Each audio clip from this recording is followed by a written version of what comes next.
You are now listening to Carlie's Couch. I'm Cece Fierce. And I'm Lextopia, and in this episode, we discuss protest, rioting, looting, rebellion, what it is, why it's happening, and what you need to know.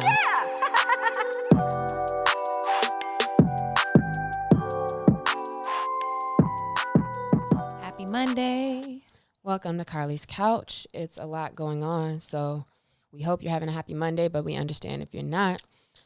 It's been a crazy year this year. So this episode, we're going to talk about a lot of things that are relevant to this moment, what's going on right now, and how we can be a part of a better future. Let's say it that way.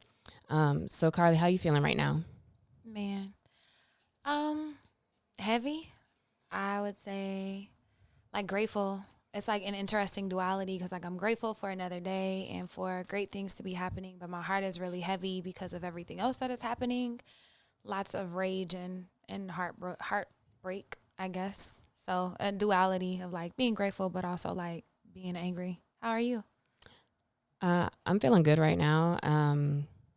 It feels like another day, and unfortunately, it's just like a lot of action going on and a lot of movement. So I think it's important to just stay aware of what's going on and pay attention to it.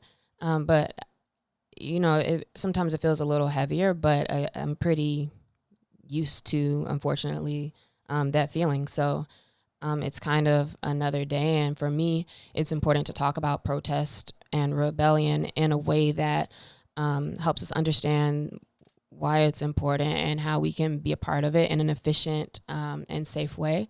And so today, we just wanted to recap like what's going on. So right now there's been a lot of rebellion, a lot of riots and looting in different major cities, this time as a direct response to the murder of George Floyd. And, you know, there's actually been a couple of other Black people in the past week as well who have been unjustly murdered and lives taken away at the hands of the police. And this is such a big issue because people's lives are being lost, but because it's so disproportionate. Black people make up 13% of the country, and yet they make up 52% of the deaths by police. And the numbers are just so skewed that it's really become part of our lens of living in the United States, right? And it's been a while. And I think as we get older, not for everybody, but for a lot of people, because the system works and because we don't learn about a lot of things, as we get older, we really become more aware and see like what's going on around us and how systemic like these injustices are for Black people. And so we get angry and then we want to see change and we want to do things. And you get pressed to a point where you can't do anything else or you feel like there's nothing else to do. And so these riots and these rebellions come up. And I think it's just a lot of frustration. It's a lot of frustration right now. And it's a lot of people who are feeling the way that you said and the way that I said, like really heavy and like just tired of it. So right now it started in Minneapolis. I've seen Houston, Dallas, Atlanta, LA downtown, Las Vegas, other cities as well having protests. Some of them turning into riots and other type of rebellion, looting as well. We're seeing a lot of it on social media or via social media. From firsthand accounts of people who are there and around, as well as from the news. If you're watching news, you'll see it across all the platforms as far as the news. And because of the protest, there's been amped up government response. There has been National Guard sent out, police with riot gear sent out, tear gas, all kinds of stuff. So that's what's going on right now, if you were by any chance unaware. And even though you're aware, I think it's good to just make sure you do check in and see what's going on. I don't like to scroll online and see all of this all the time, especially once I see what happened. I kind of will zone out.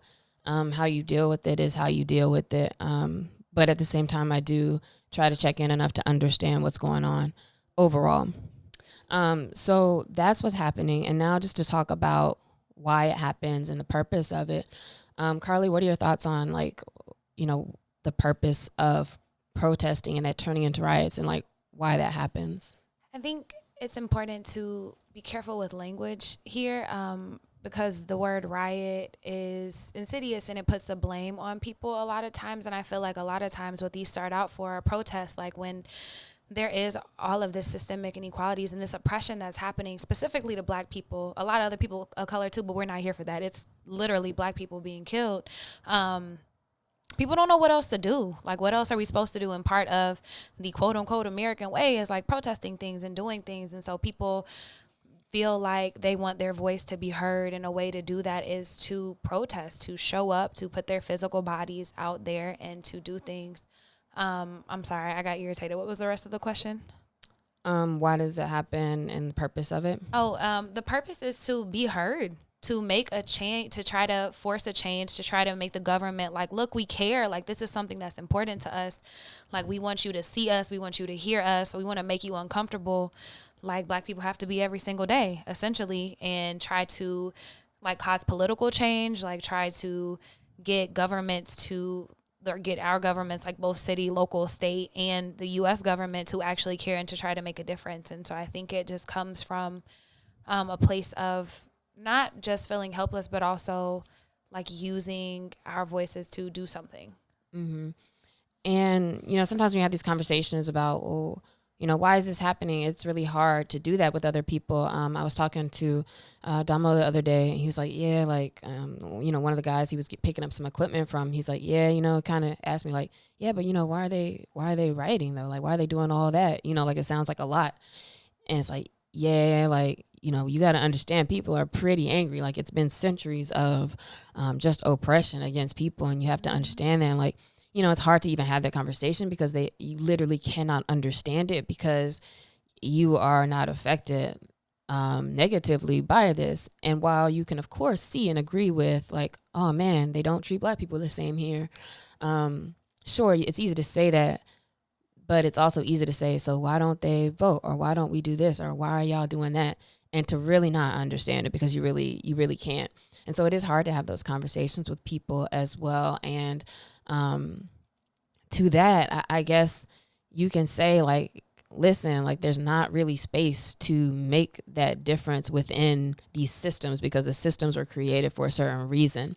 Mm-hmm. And I think just some people just won't get that, honestly, like they just won't get that. So I think it is justified to protest and specifically rioting. And Carlie is right about the language, and which is why I've said a few different words this whole time. A, for familiarity, but B, I do want to talk about the literal rioting and rebelling rather, and which is when I say rebellion, I'm talking about rioting, like tearing stuff up, messing things up, starting fires and causing ruckus. But the only constant in American history has been rioting from the very beginning. And so just to go through it, you know, I was thinking about different times in history that there have been riots or in what spaces there are riots, because it's not always about race either. Sometimes the whites want to riot about things that aren't that important. But yeah, I'm about to say they be writing about hockey games and winning championships, and it's never like they're never it's never looked at as like, oh, they're violent people or they're this or they're that, and there's never tear gas, there's never all of this nonsense. They're allowed to quote unquote celebrate how they want to, but whenever people have something to say about the continuous killings of people, is all of a sudden an issue.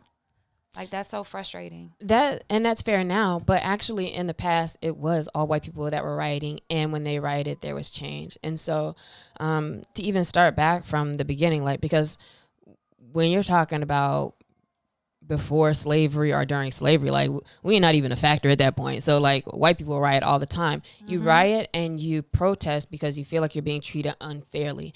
The Boston Tea Party started because they thought they were being taxed unfairly. The system was not right for them. The system was not good for them. And so what they decided to do was dress up as Native Americans, which we still see them trying to play like they're on somebody else in the middle of the scene, but dressed as Native Americans, and through I forgot how many pounds. I think it was like 90,000 pounds of tea, like which was ship. $1.7 million worth of goods that they destroyed during that time. That led to the American Revolution, which led to this country as is now, which is one of the biggest hypocritical things about it, is that, you know, everything's founded on protest, wanting your own rights and wanting to see things different. And yet you don't really understand that when it's not you, which is the corruption of power in the first place. And with all of this, right? Mm-hmm. One of the next hugest riots, crazily, was over who was the better Shakespearean actor. This happened, I believe, in the New York area, 1849. I saw that one where it's like the whole city ended up like in this crazy fight over an actor who was better. In New York City in the 1860s, this is the most destructive, like up to now, riot that I read about. And they were angry because there was a draft. So this was like before the Civil War. So like, dang, we got to go to war for this. And then riots started out because they didn't want to have to go to war about this. So yes, there was racist people in the North, and that happened. That's the biggest one to date, in which $20 to $96 million in damage occurred. Keeping in mind also that through all this time, we had all these millions of dollars of damage, and yet everything comes back. So that's not anything to care about. 1914, Colorado coal miners, they were striking because somebody had died in the tunnels, and it's kind of one of those things where it's like, yo, we don't like working like this. We don't like being in this situation. So they started rioting, and they sent people out, and it was a big thing then. Between 1963 and 70, there's several hundred riots, a lot of them about race. Going into some of the race riots, Carlie talked a whole episode about one of them. 1921, the Tulsa Race Massacre, which was actually called the Tulsa Race Riots, and which is another reason why I'm just emphasizing language. Like, the state of Oklahoma and the government called it a riot at the time, so that the black people whose property was damaged, because it was white people rioting again, but they called it a riot so that they wouldn't be able to collect on insurance. And it was all because supposedly a black man attacked a white woman in an elevator, which was completely untrue. Most of the time it is. Probably say all the time. But yeah, it was proven they didn't care. They just wanted to burn shit down. Yeah, and during times of segregation in Detroit, in the automobile lines, they integrated so that 3 black workers had to work on the auto lines with them. 25,000 white men walked out of their job, and that turned into riots. In Mississippi, there was a black veteran who was admitted to a university. That started riots. We even think about like whenever they started integrating schools, there were so many riots like all over the country during integration in general. Mm-hmm. So also considering that sometimes it's the opposition that's coming out and they're like, no, we don't want you here. We don't want that, right? And so it is important to recognize what side of rioting you're on or what side of it, and recognizing that, or I don't know if we can even really call it rioting. That's just them being fucking dumb because you're not losing anything, right? They felt like something was being lost for them, or like it was infringing upon their rights for somebody else to also be included in their schools. And so again, it's a big difference between people who want an opportunity to actually even be up here with you guys and people who feel like, oh man, I feel threatened because other people want to have the same things as me. But those were riots too. Of course, Watts in LA has a history of riots. 1965, 40 million damage. The LA riots of 92, that was Rodney King. More than $1 billion in damage there in just buildings and things happening.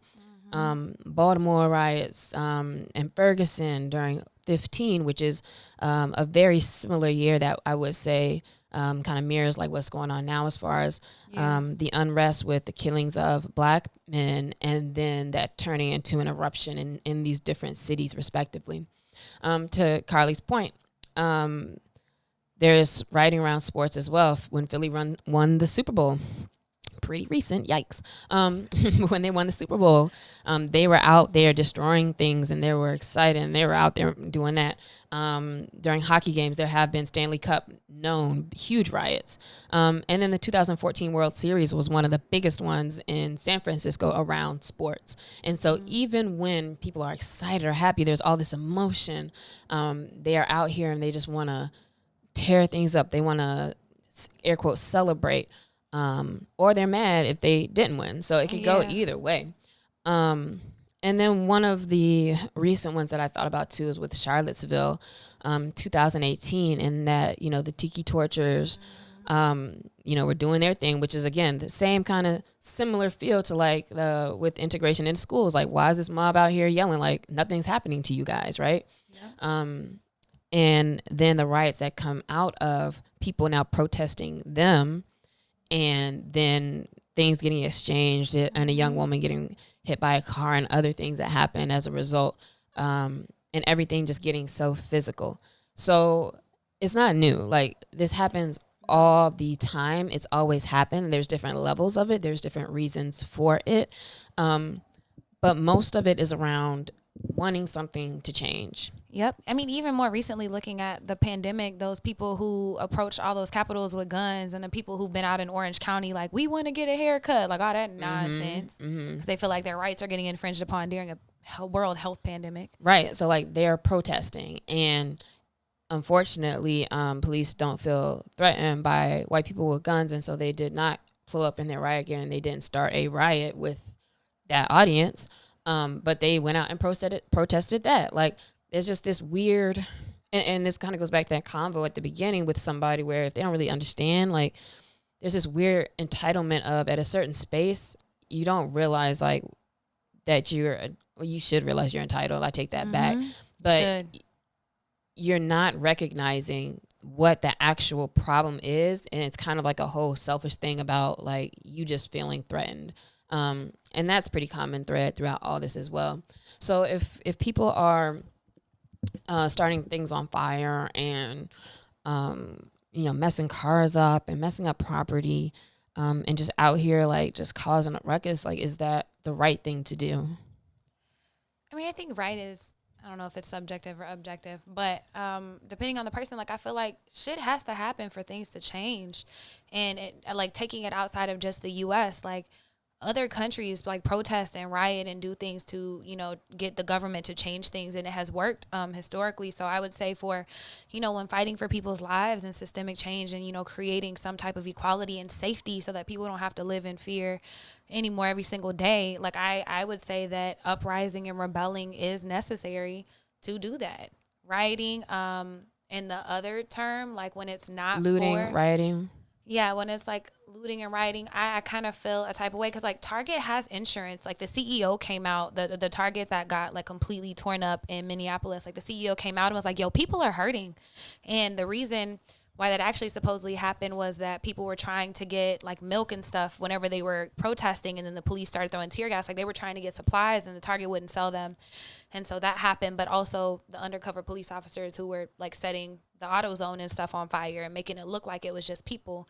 If you are fighting for rights and to live and to be safe, like, I don't see an issue with that. When it comes to looting and, like, burning things, the corporation CEO was like, or the CEO of Target was like, we'll be all right. He was like, we just want the community to be safe and the people be okay. He's like, we have insurance. It's not a big deal. But when I look at, like, small businesses, like, I saw that a Black woman owned small business in downtown Dallas got torn apart. It's like, damn, I really hope she had insurance, or that people come together to support her. Yeah. To that point, in Atlanta, where they kind of stormed the CNN building and, like, did a lot of vandalism on the CNN sign out there, they already have repainted it red. So it's like, kind of proving the point, like, none of this is what really matters. Like, they'll be okay. And to the point about small businesses, I saw something also about a small business guy who already started his GoFundMe and lost like 100K of his place, or needed that, if that's maybe what he asked for, and is now already at 600K the day after. And so part of this also, even as a Black small business owner or small business, is, like, how connected are you to your people, that they know, that this is a Black owned place, or that there's respect for your place. And I think it's important as well to actually be a part of your community and be a part of this, and to still understand, like, what's happening. There in some places I saw they had, like, Black militia outside who's kind of helping, be like, yo, don't mess with this one. I've seen lots of videos where, whether it's Waffle House, or whether it's like, a particular business that people know and that they respect, that people were like, yo, chill, like, and people get that, right? People get that. Have you ever been a part of protesting that turned into destruction of stuff? Yes, but it wasn't a huge one. It was after Mike Brown was killed, and I was in Dallas. It was the same one where the officers got shot. They said that military person went crazy and did it. I don't know that to be true, but yeah, people after, like, after they heard shots and stuff, people started tearing shit up to try to get away. So I have been Mm. in a couple, but that's like the biggest one. Yeah, and when I have, I ask that because just like we're seeing in a lot of videos, it'll be a lot of either kind of undercover people or people with wrong intentions who are a part of the scene and inciting things and making Mm-hmm. things either worse or look worse. Or I think some of them just want to mess stuff up. Some of them want to have the same kind of mindset as these early Americans who dressed up as Native Americans, because it's like it's just weird. It's almost like a replacing the blame, or just wanting to like mess things up and write blacks rule on your driveway type thing. When I Yeah. was in the DC area, like I remember in the same way I see in a lot of videos that it was the white people who were always the first ones running up towards buildings, like trying to do the most or try to spray paint something. Mm-hmm. And everybody be like, yo, chill. Like, you're making us look bad. Like, we were out here to protest, not necessarily to try to break things up or do things. And yet there's a level of entitlement, I think, for people who, hop out of line to do that. And it's like, damn, it's cool if you are in the right space and you're angry too, but also kind of recognizing the privilege and like you feeling okay with running and doing that.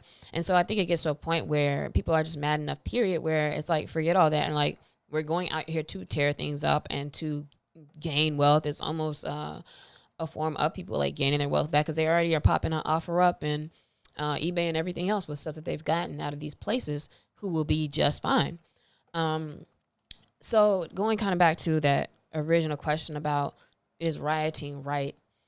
Um, I kind of like the way that you shifted a little bit, in that, if rioting and even without the rioting, if protesting is not the answer, which I don't think protesting is enough in itself anyway. So Mm-mm. I'm going to go back to say, if rioting and rebellion that tears things up is not the answer, then what is? Because when you have folks like a Colin Kaepernick who are kneeling, that's a big deal. Oh my gosh, well, you shouldn't be protesting. You should find a different way to protest.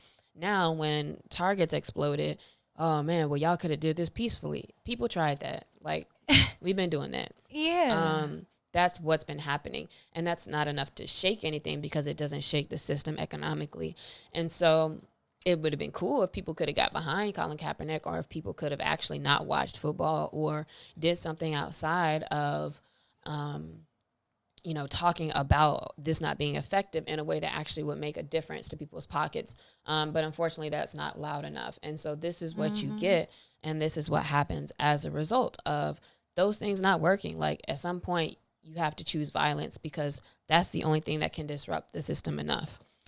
Yeah, I'm saying there's a quote. So, like, riots are the language of the unheard, and then also you have to speak in a language where they hear you. And if all they speak in is violence and killing people and doing things, like, how can we retaliate in a way that they actually hear and actually forces change? Because, like she said, peacefully protesting, like, that's cool. I think that's a piece of it. But I also think uprising and rebelling is also a piece of it. Like, you have to use language that they hear to force change. And historically, if you look anywhere in the world, they've had to do that. Trevor Noah was interviewing whatever that white lady is who be talking crazy on Twitter, Tony, whatever her name is. But he was like, well, then how should we protest? Because she had all this shit to say about Mm-hmm. Colin Kaepernick and about looting, quote unquote, rioting, even though mostly that's not actually us and doing those things. And she didn't have anything to say. It's like, y'all just want to feel comfortable all the time, but like, growth is not comfortable. Change, like these systems of oppression that have been here for centuries, that this country was built on, in order to change that, people gonna have to get uncomfortable. Mm-hmm. Um, and one of the things is like being careful of the narrative, because yes, this has always been happening, but now you'll see a lot of the narrative that's like, oh man, look at these blacks going crazy again, or oh, they can't keep it together. Oh man, like y'all are out of control. And it's like, nah, it's not like that. Because if you felt some kind of way, you would be doing the same thing you did last week when you couldn't go to Shoney's or get your hair cut. Like, you was out here protesting, and yet somehow you don't understand when other people are doing the same thing, especially when it's about them not wanting to lose their life to somebody else who's supposed to be protecting them. And Mm-hmm. so, it's one of those things where you have to be careful of the narrative, and also not even falling into the trap of the respectability narrative of like, oh man, like, why are y'all doing that? Y'all shouldn't be doing that. And when I see discussions around specifically rioting and looting, tearing things up and stealing things, there's a lot of arguments that people bring up. And so I wanted to talk about some of those as well as talking points to make sure, like, if you're using them, thinking about that and reconsidering, as well as when you see other people and talk to other people about these things, understanding, and maybe helping them to get a different viewpoint. That's really all you can ask for, at least to listen and get a different viewpoint, to think about and understand this from a different way. One of them is you're tearing up your own neighborhood. Like, why are y'all tearing up y'all's own stuff? Like, that doesn't make sense. That's something that I've thought before, like a long time ago. Again, like before you kind of like recognize and understand it, because it's like, that doesn't make sense. Why is everybody like tearing up their block? But that misses the point completely, and the underlying issue of like how incredibly like frustrated and angry people feel. Another one's like, oh, now you're committing the crimes. Like, y'all are just out here, like, you're literally committing crimes. And same thing, missing the point, missing the bigger underlying cause to it. Yeah, y'all just looking at the fruit of the tree and the roots that have been that are so pervasive in every single system that this country has. If you were looking at medical system, school system, prison system, like every single freaking thing is the reason why people are upset and doing this uprising. Another one that I hate to hear and hate to see, especially white people and non-black people, using all these quotes like MLK would have wanted peace, like MLK wouldn't have done that. Like, y'all have not read really about him at all. Like, he got really whitewashed and more palatable, but when he was actually alive, white people did not like him. He did not have a high approval rating. Nobody was effing with him, and nobody wants to read his quotes and his speeches later on in his life when he was more militant. I mean, they shot him. So, Also that. yeah, like, it's easy to afterwards act like, oh man, well, he would have did this and he said this, but it's like, nah, that's really not even a full picture either. And Martin Luther King had his head banged into a few cars during a few protests that turned into riots, etc. And then, of course, like, what about black on black crime? Or to say that, well, why are they so angry about this? Because these also things are happening, which are also results of the same system. And also don't have anything to do with changing anything. Like, people kill the people around them in their area. So that's not even necessarily like a thing to think, oh, well, you only care about this now because, you're trying to be against the whites, but you don't care about your fellow brother or whatever. Like, obviously we do. That's why we want to have a system that allows us to live in better neighborhoods, better protected, and not having to deal with the things that put us in those situations. And if you actually look at, because people are like, well, statistics also say that race on race crime is the highest for everybody. It's because like segregation. You live closer to the people who look like you, the same economic class. In the North, it looks much more like classism as opposed to structural segregation. But yeah, it's all the same, and y'all are missing the point completely. Stop doing that, please. If you're saying that, please stop and actually do some research. So I want to kind of talk about getting involved now, and things to think about, things you can consider, things you can do. One thing is, if you're want to get involved, or you see what's happening, you're like, man, I don't know, what should I do? Decide how you want to participate and where, in what way. What are some good tips, or do you have good tips for, finding and understanding which things to be a part of? So I would say, if you haven't ever like been to a protest or don't know even if that's something you want to do, start looking at the grassroots organizations in your area. For example, like Black Lives Matter Los Angeles. It's like literally Google people like for that cause, and you can start to research like how are they doing that, because from prepping for protests to actually policy changes and showing up to city halls and town halls, like there are things that they publicize all the time. And I learned that through working with a couple of nonprofits in the community, meeting some grassroots organizers and seeing how they move. So it's like researching and seeing what they do and like where you might feel comfortable getting involved, because like I said, it might not be on the front line, but you may want to do more than just donate. So looking at other things that they have and looking at your skills. Maybe you're good at PR and you can help them with that piece when it comes to the organization. So there is an array of ways that you can get involved. One thing I would do, because a lot of us will see information about gatherings via social media. So one thing that's important is to do your homework and your research, even if it needs to just be quick fact check. Go look back at the profile of whoever's saying, hey, we're meeting here, we're meeting there, and or make sure you see like who are they affiliated with, if anybody, and or what else is behind it. There have been some instances where people, you could look back at who's talking about starting this protest, and they got all kind of other crazy like anti things on that page, and it's really like a allure, a trap, or they got you out here and it's like, oh well, and there's already crowbars and bricks already sitting outside. Like it's almost kind of like a setup to like make things look wild. Mm-hmm. Being careful that you're gathering with the right people who also like, or at least preaching or talking about the same, coming from the same space, versus if people are just like, yo, let's just all get together and do whatever. Like just seeing where the substance is.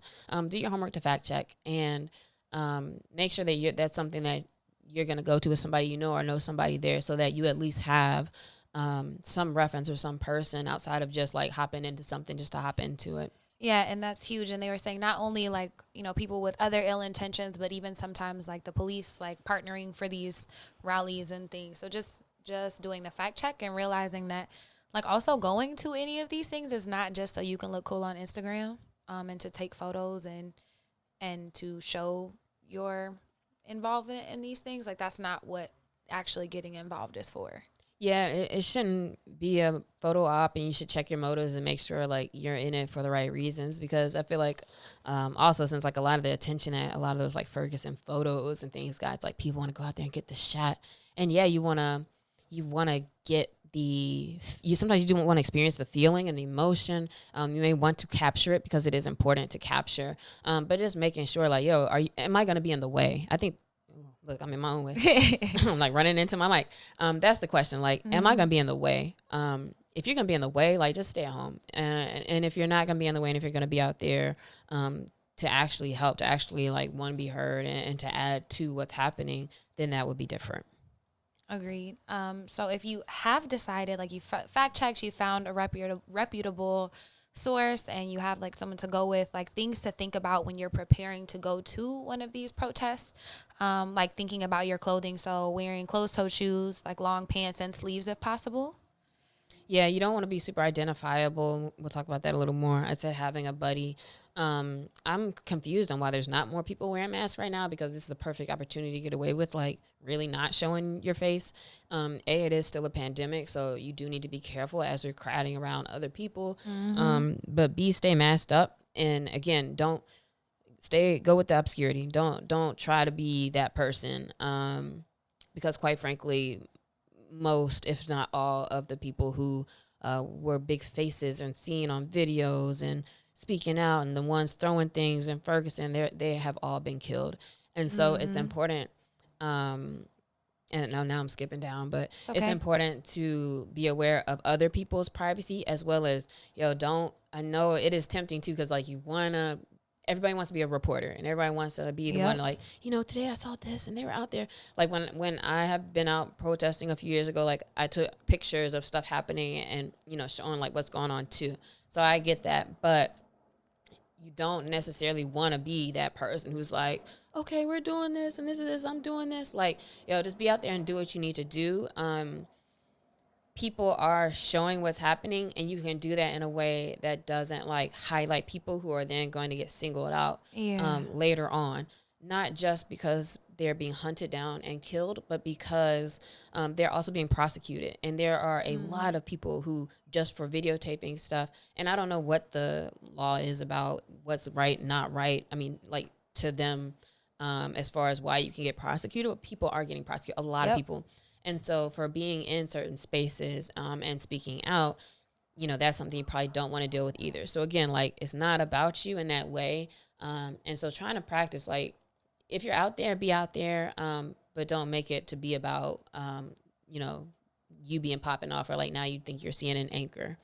Yeah, because just danger. And if you are posting photos, like you can blur out like any identifiable things. But that's even part of like going to one. If you have like tattoos and stuff down your arms, like things that you could be identified with, like try to cover those. They say try to like cover your hair. Try to be as unidentifiable as possible. There's even I was looking at the protests in Hong Kong and doing some research because they've had some really cool breakthroughs in protesting and ways to deal with tear gas and all that kind of stuff. But they said there's like makeup, like certain makeup that makes it harder for softwares and things to identify your face. And so that's why some of them have stuff over the bridges of their nose and on their face. So just keeping that in mind whenever you go. And what are some of the things that you should take with you?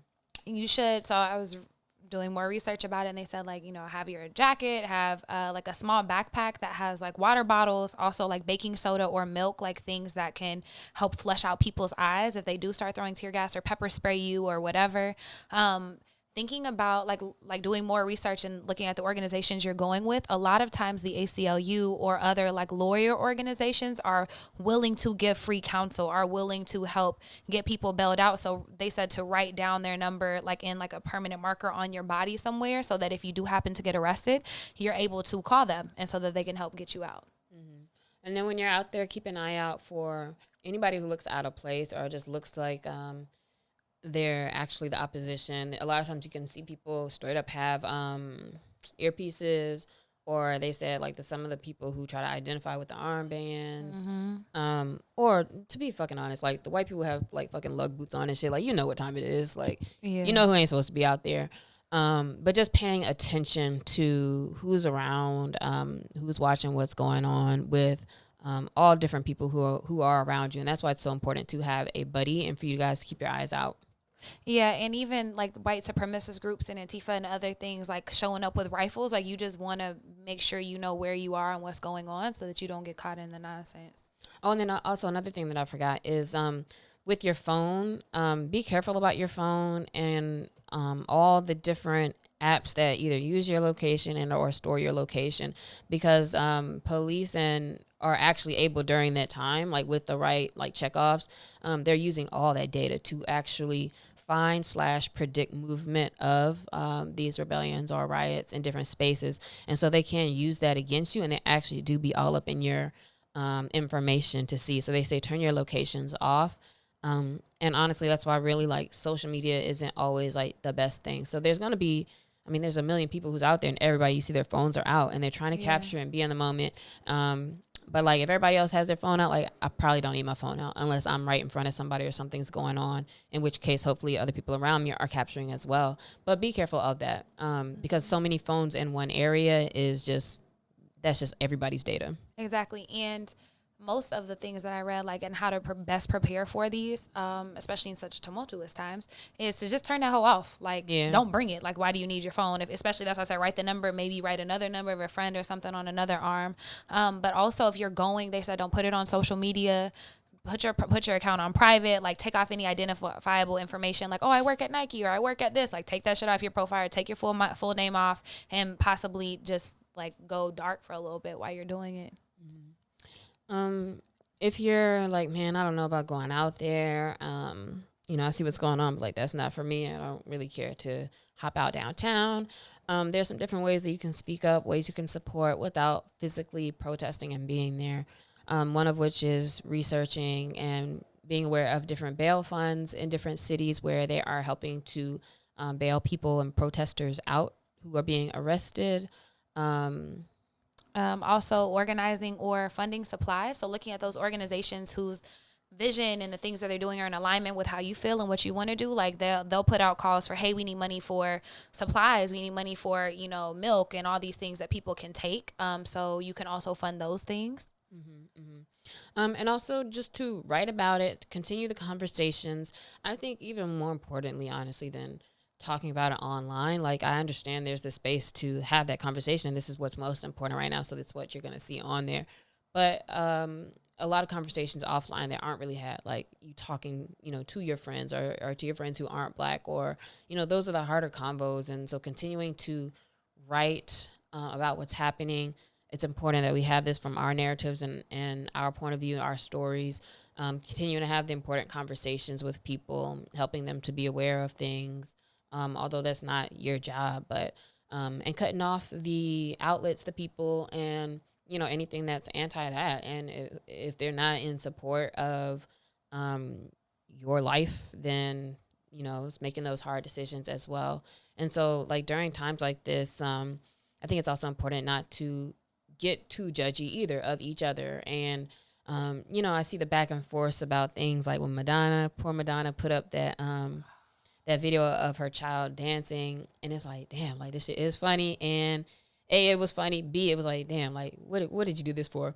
But B, or C rather, but C, also, it ain't right for everybody to be like, man, white people think, dancing solves everything. Like, she also didn't say that either, right? So let's direct our anger at where it needs to get directed to. It's funny as hell. Like, I'm not mad at people saying that, but also it's like, damn, like, don't hop into people's minds either and just come up with shit. Like, we don't need to do that either. Seeing people who are misinformed, especially other black people, who may put something and be like, guys, like, you shouldn't do this, or there's a different way or better way. I think it's okay to kind of slightly drag them. It's just, it sucks that it goes so far, but it does, and hopefully they'll get the point, and something will click, and they'll get it in the future, and that'll be part of their growth. While I'm not a fan of everybody mobbing each other, especially when there's people who are wrong that need to be mobbed, right? Like, that's kind of my main thing about it, is like, I don't have to worry about, why is Carlie silent? Why didn't she say anything? Which, that's just an example, but like, that's not anything to even be worried about. Like, I don't know what she's doing. I don't know what she's thinking. I don't know what's going on, right? Like, I'm not fucking tweeting about this all day. But there's other things behind the scenes, and I think what's important is that you protect kind of your piece about it. You protect the information that you bring in, and that you're educated when you speak about it. So be kind, especially to your kinfolk. Like, I know some of them are out here saying crazy stuff. I wish everybody would stop asking for everybody's opinion, because if they wanted to give it, they can just give it. But let's also not raise all the bullshit as much as we need to raise like the awareness and the important issues and the important pieces of what's going on. So having a focus, and making sure, you don't slip too crazy, overly into this space of just attacking and negative to everybody, and just, that's not a good space to be either. And it's understandable. That's why you go out and break stuff. But yeah, just practice your meditation, your peace, whatever you need to do. If you're not that person to go out there, but you need to protect yourself, like, do what you need to do still. Even with all this going on, it's always difficult, but there are things you can try. Yeah, and the energy isn't just like, I think protesting and uprising is a big piece of it, but there are other pieces too. And so, using your unique talents and skills for those things while also protecting your peace and not falling down a rabbit hole where that's all you see and all you read and all that you consume every single day. Mm-hmm. That's important. Do you have anything else specific on this topic? Something else I was reading about is, if they are flushing your eyes, like if you do end up going and supporting in that way, they said it's better to wear glasses than contacts. So if you do, like, I'm a contact user, so I would need to wear my glasses. So just thinking about those things, and I would say do research, because like I have protested before, but not to the levels of all this stuff that's been happening. So when I do go, like, I want to make sure, when and if I do go, I want to make sure that I'm well informed. Mm-hmm. Yeah, just be informed and be with somebody and make sure people know where you are. Those types of things that I would usually say are common sense stuff, but you never know. So we appreciate you guys listening to the episode. We thought it's very important to talk about, these topics, and it's important to take a stance. It's important to choose the right option, which is never silence. And it's important that we empathize with each other and those who are crying out to be heard, and making sure that we support them and give them a voice, not shutting them down. If you're not going to do this or not be out there, at least don't shut other people down. At least don't be in the way, which we said earlier. And so however you choose to be a part of this, we hope that you'll be safe. And before we close out with the question of the week, please leave us a review. Please share this. If there's anybody, maybe a friend or somebody where you're like, oh, this would maybe clear something up for them, or, help them understand like what's going on right now. Feel free to share this. Hopefully they also watch CNN or read something else too, because I am not Tom Brokaw or whoever, like Barbara Walters. But clearly, we are very much affected by this, as are you, as are everybody in this country. And so it's important to have a basic understanding of what's happening, and at least try to understand the feelings and why people feel this way. Yep.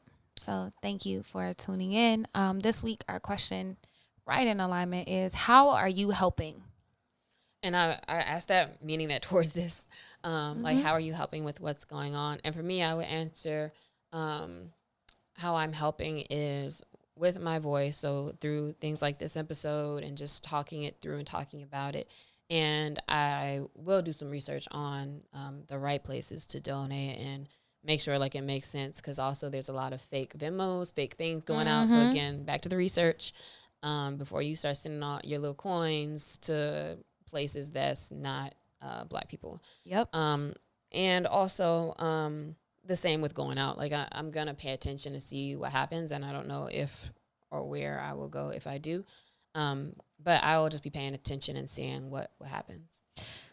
Same. So using my voice, and I think as a non-Black person, it's really, really important to use my voice and to show in actions that I, care and I'm trying to support. And that is like a lot of times just listening and holding space for other people and hearing Black people and what they say. It's not me going into spaces and asserting myself and trying to make sure I'm heard, because it ain't about me. It's not.